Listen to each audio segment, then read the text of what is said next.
Olá pessoal, sejam bem-vindos ao Vencendo Concursos. Meu nome é Cristiano Silva e nós teremos aqui mais uma aula de arquivologia, tudo bem? Bom, nessa aula nós vamos, na verdade, ter alguns conceitos voltados às terminologias arquivísticas, de acordo com o Dicionário Brasileiro de Terminologia Arquivística, ok?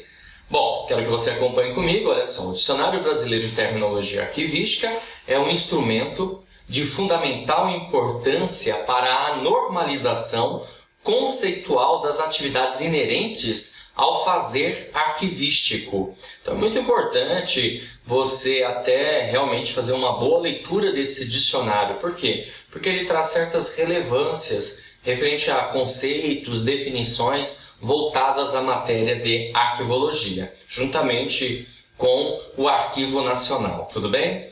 Bom, vamos lá. Nós trataremos então dos mais diversificados conceitos em arquivologia, pois é uma ciência que tem muitos conceitos e definições e compreendê-los nos ajuda a resolver bem as questões de provas, por isso a necessidade de realmente trabalharmos nesse assunto, ok? Bom, vamos lá. Primeira coisa que a gente precisa aqui, na verdade, ter como significado é a palavra arquivística. Arquivística é uma disciplina também denominada arquivologia. Deixa eu só pegar aqui a caneta para marcar e para você observar junto comigo, tudo bem? Então, como você pode observar, né, é uma disciplina, a gente pode chamar aí a arquivologia, no caso, né, a arquivística de arquivologia também. Tem como objetivo, na verdade, a natureza dos arquivos e das teorias, métodos e técnicas a serem observados na sua constituição, organização, desenvolvimento e utilização. A arquivologia tem como finalidade última o acesso, tá, pessoal? Ó, o acesso à informação, tá bom? E objetiva a organização dos dados com vistas à informação e possui como objeto, obviamente, o quê? A própria informação, ok? Bom, além disso também a arquivística ela surgiu na sequência da Revolução Francesa. Foram criados novos serviços de arquivo que surgiram amparados no conceito, olha só, da história positivista.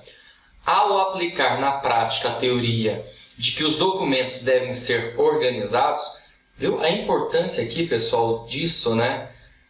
Na prática, como que os documentos devem ser guardados, conservados. Ou seja, eles precisam ser organizados até para que você possa, posteriormente, encontrá-los com maior facilidade, ok? Então, eles devem ser organizados de acordo com a estrutura da instituição que recebeu ou criou estes documentos. E a arquivística conseguiu tornar-se isso, na verdade, independente. Ou seja, a importância, por exemplo, de um órgão X, ok? Um órgão X, exemplo, Ministério Público da União, ter a possibilidade de guardar os seus documentos de acordo com a instituição, conforme a instituição, de acordo com as suas especificidades, tudo bem? Então, quando ele fala aqui de acordo com a estrutura da instituição, ele está sugerindo isso, né? As especificidades da instituição, que passa a ser de suma importância, ok? Bom, e história positivista, ficou um pouquinho em cima aí, mas não tem problema não. Baseia-se na análise do estudo, da catalogação de fatos passados em ordem cronológica através de documentos oficiais, tá bom? Então, por isso que aqui traz esse conceito, né, de história positivista, que é justamente se basear em análise, estudo, catalogação, porque os documentos eles precisam ser catalogados, ok? De fatos passados, e criar uma ordem cronológica. O que é criar uma ordem cronológica? É por data, tá bom? Pelo tempo, ok? Vamos lá. E nós temos uma terminologia aqui que é chamada de finalidade do arquivo. O arquivo ele tem a finalidade funcional. Tá aí uma coisa, tá aí uma coisa que você precisa realmente guardar, tá bom? Que a finalidade do arquivo é uma finalidade funcional. O documento ele nasce com esse intuito de ter uma finalidade funcional, de ter valor administrativo, de servir para uma utilidade futura ou para servir de prova, ok?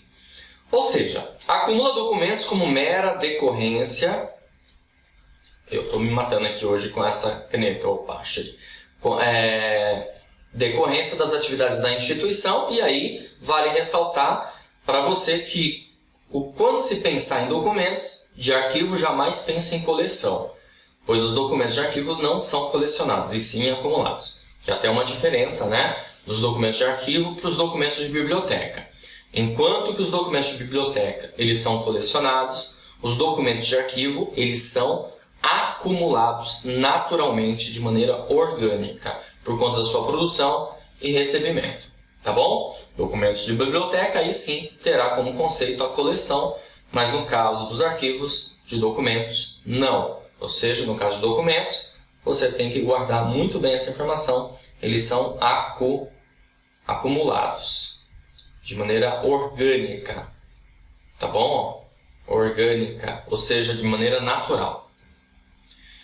E podemos dizer também que a arquivologia é um conjunto de procedimentos e operações técnicas cuja interação permite a eficiência e a eficácia na produção, tramitação, uso, avaliação e destinação, eliminação ou guarda permanente de documentos arquivísticos, correntes e intermediários de uma organização. Inclui código de classificação, assuntos, controle sobre a modificação dos documentos de arquivo, controle sobre os prazos de guarda e eliminação e fornece um repositório protegido para os documentos de arquivo que sejam significativos para a organização. Então, uma informação importante aqui para a gente, né? Essa ideia da arquivologia de ser o quê? Um conjunto de procedimentos e operações técnicas, tá? Vou até grifar aqui para chamar a sua atenção nessa informação aqui, ó, tá vendo? Ó? Conjunto de procedimentos. Opa, acabei saindo aqui. Vamos voltar. Ó, conjunto de procedimentos, ok? E operações técnicas, tá certo? E logo a interação vai permitir a eficiência e eficácia desde a sua produção até a sua eliminação. Seja em arquivos correntes, ou seja, arquivos de primeira idade, arquivos ativos, tá bom? A ideia aqui de arquivos correntes são os arquivos ativos, os documentos que são guardados na própria instituição, sejam dos documentos intermediários, aqueles que serão guardados, na verdade, tá? Fora da instituição, que nós chamamos de semi-ativos, tá bom? Semi-ativos, ok? E aí você precisa fazer toda uma classificação desses documentos, se os documentos são de natureza sigilosa, se os documentos são de natureza ostensiva, qual é o assunto tratado, né? Ou seja, qual é o tema abordado desses arquivos, desses documentos, e qual o tipo de controle que se vai fazer, no caso ali de monitoramento, tá bom?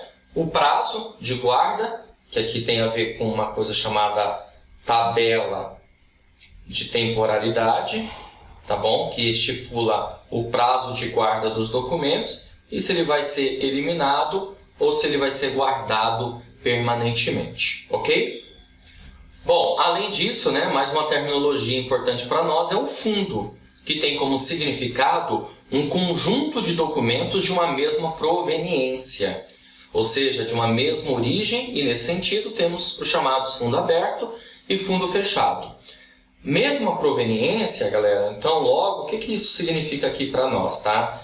Que os documentos eles são guardados dentro de uma mesma origem.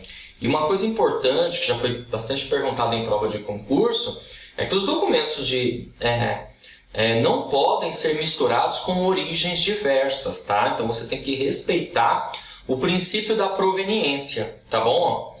Até vou escrever isso aqui, para você guardar, ó. Não pode misturar, tudo bem? Então, por exemplo, os documentos do Ministério Público da União não podem ser misturados com documentos do Tribunal Regional do Trabalho, com o Tribunal Regional Eleitoral, com os documentos da Receita Federal, ou seja, são de origens diversas. Consequentemente, eles precisam ser guardados num lugar e criar, nesse caso aí, um fundo. E o fundo aqui a gente pode meio que entender como reunião, tá?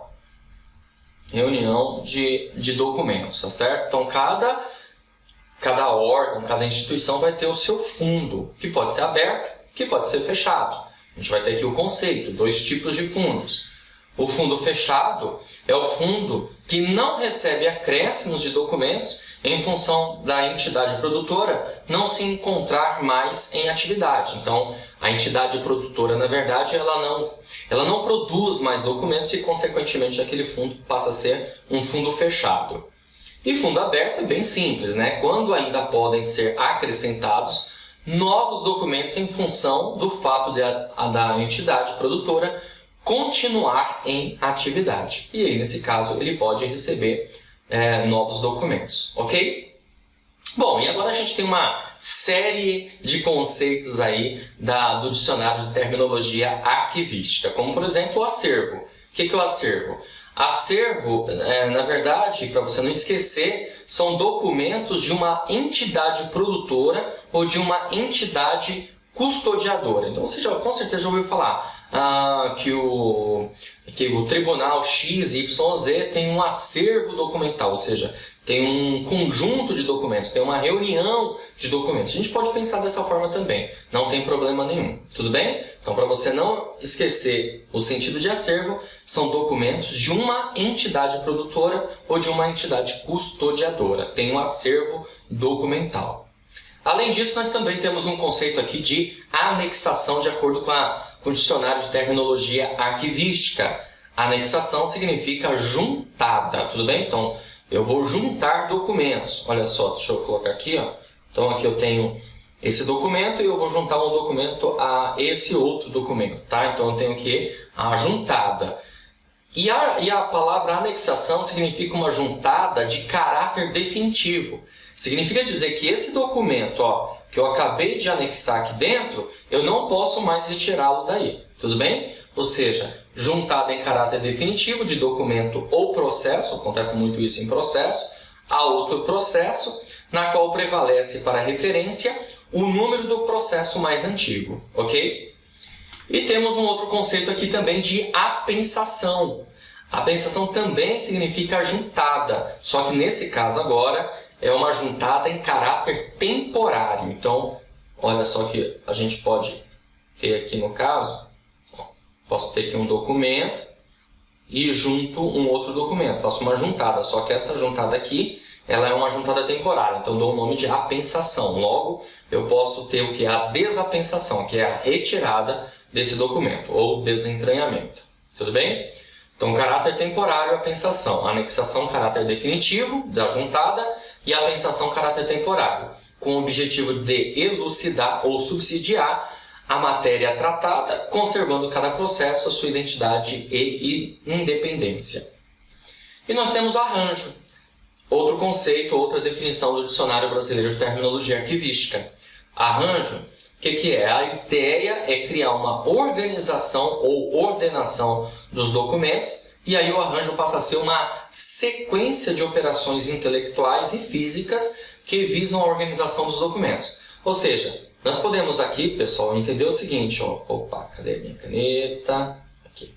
Arranjo é você colocar em ordem, criar uma ordem, uma ordenação. Então, eu faço um arranjo documental dos documentos, criando assim uma ordem, uma sequência, ok? Temos um outro conceito que é a autenticação. Autenticação é a atestação de que um documento é verdadeiro ou de que uma cópia reproduz fielmente o original, de acordo com as normas legais de validação. Então, aquele documento ele é verdadeiro, ele é confiável, então ele é autêntico, ok? A Lei 12.527, no artigo 4º da lei, ela traz um conceito sobre isso, tá bom?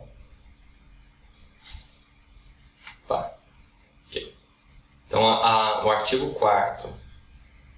O artigo 4º tem um conceito a respeito da autenticação. Diz assim, ó. A Lei 12.015/2007 também define a autenticação como autenticidade, qualidade da informação que tenha sido produzida, expedida, recebida ou modificada por determinado indivíduo, equipamento ou sistema. Costumo dizer que a autenticidade é confiável, pois você sabe quem fez, quem produziu ou alterou. O sujeito aqui, na verdade, é o quê? Ele é determinado porque você sabe quem fez aquele documento, tá bom? E temos um conceito aqui também de centro de documentação. Centro de documentação, instituição ou serviço responsável pela centralização de documentos e disseminação de informações. Então você passa a ter o quê? Um centro de documentação. Então um órgão, uma instituição pode ter nesse caso esse centro de documentação que vai centralizar os documentos e vai disseminar as informações, ok? Temos aqui também um conceito de custódia. Custódia é outro termo bastante utilizado na arquivologia, que significa responsabilidade jurídica de guarda e proteção de arquivos, independentemente de vínculo de propriedade. Então, o que eu quero que você guarde aqui é essa palavra, ó, guarda. Então, custódia tem a ver com guarda. Você vai ter a responsabilidade de guardar aqueles documentos, de custodiar aqueles documentos, ok? E livro. Tem um outro conceito também, no Dicionário Brasileiro de Terminologia Arquivística, a palavra livro. Nos arquivos, principalmente em se tratando de arquivos públicos, é preciso a existência de livros, pois os livros registram as informações do arquivo, ou seja, são livros que recebem de maneira sistemática anotações referentes às atividades da entidade produtora, em geral apresentando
E restrição de acesso é a limitação do acesso em virtude do estado de conservação, do estágio de organização da natureza do conteúdo.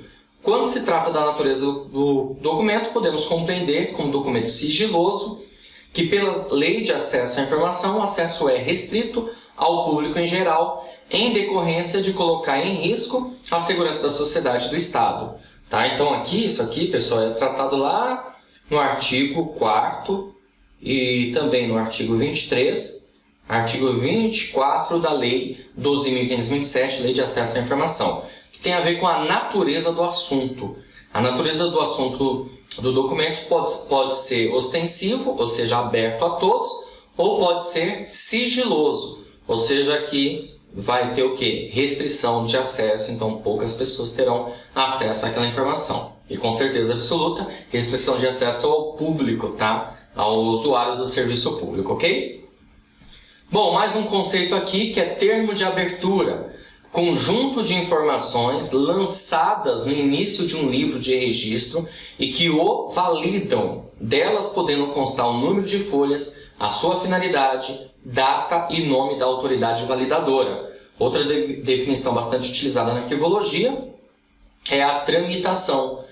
Curso do documento desde a sua produção ou recepção até o cumprimento de sua função administrativa. Também, no caso aqui, chamado de movimentação ou trâmite, tá? Quando você ouvir esse termo, né? Tramitação, você vai se lembrar do que? Da movimentação. O documento está em movimentação, ele está em trâmite. Por exemplo, quando ele sai de um órgão, vai para o outro. Ou ele sai de um departamento, vai para outro departamento. Quando o documento está, por exemplo, do tribunal, vai para a mão do juiz. Então, ele está em trâmite. Tudo bem? Produção ou recepção até o cumprimento da sua função administrativa. E temos mais um termo aqui que é o volume, que são folhas encadernadas, sejam manuscritas, datilografadas ou impressas. Veja bem, você vai ter um livro, né? Você vai ter um livro e esse livro ele vai ter várias folhas. Essas folhas elas serão encadernadas, criando assim, no caso, um volume.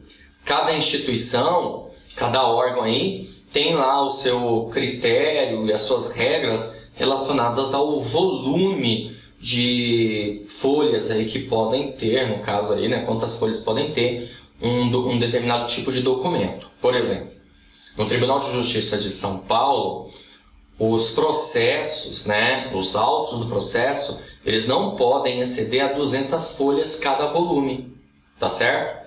Já os livros que eu comentei para você, livro de visitas, protocolo, livro de correições, que faz parte da corregedoria, por exemplo, não pode exceder a 100 folhas, tá? Para você ter uma noção aí, tá ok? Eu finalizo essa aula sobre terminologias arquivísticas constatadas aí no Dicionário Brasileiro aí de Terminologia Arquivística, tá bom? Eu fico por aqui e aguardo você numa próxima oportunidade. Grande abraço a todos. Olá, seja bem-vindo, seja bem-vinda ao Vencendo Concursos. Você acaba de assistir a uma aula ou uma parte das muitas aulas que nós temos aqui no nosso curso online preparatório Gabaritando o FEMIG Auxiliar Administrativo. E se você assistiu até aqui, é porque gostou, não é verdade? Então continua, porque eu tenho um recado importante para te passar. Nós aqui do Vencendo Concursos montamos o curso online preparatório completo para você ser aprovado. Eu quero aproveitar e mostrar para você quais são as vantagens do curso. Olha só, gente, vamos lá, para você entender melhor como que o curso online funciona. Bom, em primeiro lugar, ao adquirir o curso preparatório, você terá acesso imediato. Isso significa dizer que vai receber aí no seu e-mail os dados de acesso, já vai começar a navegar na plataforma com a gente, tá bom? Você terá também acesso ilimitado, poderá assistir às aulas quantas vezes você quiser e o curso fica válido aí durante um ano. Você terá também no curso Teoria e Questões Comentadas. Aliás, centenas de questões comentadas pelos nossos professores. E material em PDF das aulas. E aí o que acontece, né? O material em PDF das aulas ajuda a complementar os seus estudos. Nós transformamos os slides dos professores em material em PDF, tá certo? E ainda por cima, vai receber esses dois excelentes bônus. Primeiro, o caderno de questões. São questões gabaritadas, aliás, milhares de questões gabaritadas para você treinar, separadas por matéria. Então, conforme você vai estudando, vai resolvendo as questões, e isso com certeza absoluta vai te preparar melhor. E você vai ter direito também à redação corrigida. Serão 2 redações corrigidas. Então veja, além das aulas na plataforma sobre redação, nós temos uma professora aqui especialista, que é a professora Simone Cerullo, que ela vai corrigir para você 2 redações. Ela vai encaminhar o título, você vai fazer a sua redação, vai encaminhá-la para ela, ela vai visualizar, conferir, corrigir e te responder. Não é maravilhoso isso? Você não encontra isso em lugar nenhum, só aqui no Vencendo Concursos. Então, quer ser aprovado? Adquira o nosso curso online preparatório. E ainda por cima, gente, estamos fazendo uma promoção super especial de lançamento. Olha só, de R$ 397 por apenas R$ 197 ou 12 vezes R$ 19,65. Agora me diz, o que você paga com R$ 19,65, hein? Me diz. Hoje em dia não compra nenhum lanche. Então, se você economizar um pouco por mês, você paga o seu curso online preparatório completo e muda de vida. Tá certo? Show de bola? Ó, para você adquirir, faz o seguinte. Abaixo desse vídeo, na barra de descrição, vai ter um link, ou na barra de comentários. Você vai clicar nesse link e vai ser redirecionado à página do curso. Lá encontrará todas as informações necessárias. Aí vai ter um botãozinho lá amarelo no meio, você vai clicar nesse botão, vai preencher seus dados, escolher a forma de pagamento e pronto. Vai começar a estudar aqui com a gente no Vencendo Concursos, ok? Se tiver alguma dúvida, é só chamar na central de atendimento WhatsApp, tá aí o número 11 974656052, ou lá na página do curso tem um chat online. É só você mandar sua dúvida por lá também, que um dos nossos consultores vai te atender e pronto. Tenho certeza que com tudo isso você vai se tornar membro aqui, assinante do Vencendo Concursos e vai iniciar os seus estudos com a gente, tá bom? Bom, vou ficando por aqui. Um grande abraço para vocês. A gente se vê dentro da plataforma, hein? Já clica aí no link, já faz a sua matrícula, inicie seus estudos. Valeu e até mais!